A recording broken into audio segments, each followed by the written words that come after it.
చేయబడినటువంటి వాక్య భాగము పాత నిబంధన గ్రంథము సమూయేలు మొదటి గ్రంథము 15వ అధ్యాయము 19వ వచనం నుంచి 28వ వచనం వరకున్న వాక్య భాగాన్ని శ్రీమతి పెద్దపూడి ప్రసన్న అహరోన్ గారు ఈ వాక్య భాగాన్ని మన కొరకు చదివి వినిపిస్తారు.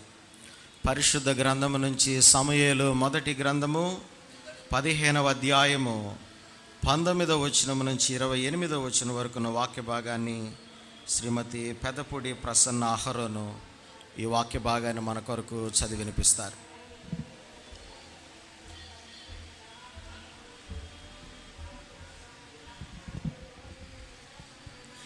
దేవుని పరిశుద్ధ నామమునకు మహిమ కలుగునుగాక. ఈ శ్రమల ధ్యాన కూడికలో ఏర్పాటు చేయబడిన వాక్య భాగము పరిశుద్ధ గ్రంథము నుండి మొదటి సమూయేలు గ్రంథము 15వ అధ్యాయము 19 నుండి 28 వచనాలు గల వాక్య భాగమును ధ్యానాంశముగా చదువుకుందాం. నీవు ఎందుచేత యెహోవా మాట వినక దోపుడు మీద ఎగబడి ఆయన దృష్టికి కీడు చేసితివనెను. అందుకు సౌలు, ఆ మాట అనవద్దు, నేను యెహోవా మాట విని యెహోవా నన్ను పంపిన మార్గమున పోయి అమాలేకీయుల రాజైన అగగును తీసుకొని వచ్చి తిని, కానీ అమాలేకీయులను నిర్మూలము చేసి తిని. అయితే గిల్గాలులో నీ దేవుడైన యెహోవాకు బలి అర్పించుటకై జనులు శపిదములగు గొర్రెలలోను ఎడ్లలోను ముఖ్యమైన వాటిని తీసుకొని వచ్చిరని సమూయేలుతో చెప్పెను. అందుకు సమూయేలు తాను సెలవిచ్చిన ఆజ్ఞను ఒకడు గైకొనుట వలన యెహోవా సంతోషించినట్లు ఒకడు దహన బలులను అర్పించుట వలన ఆయన సంతోషించునా? ఆలోచించుము.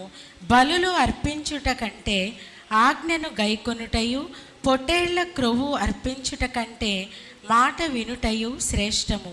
తిరుగుబాటు చేయుట సోది చెప్పుట అను పాపముతో సమానము. మూర్ఖతను అగపరుచుట మాయా విగ్రహము గృహ దేవతలను పూజించుటతో సమానము.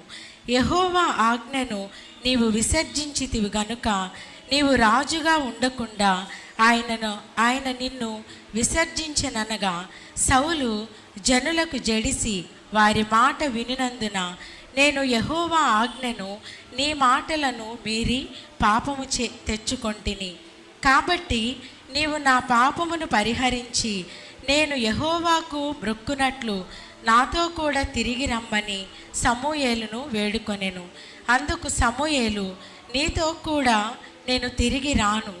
నీవు యెహోవా ఆజ్ఞను విసర్జించితివి గనుక ఇశ్రాయేలీయుల మీద రాజుగా ఉండకుండా యెహోవా నిన్ను విసర్జించెనని చెప్పి వెళ్ళిపోవలనని తిరుగగా సౌలు అతని దుప్పటి చెంగు పట్టుకొనినందున అది చినిగెను.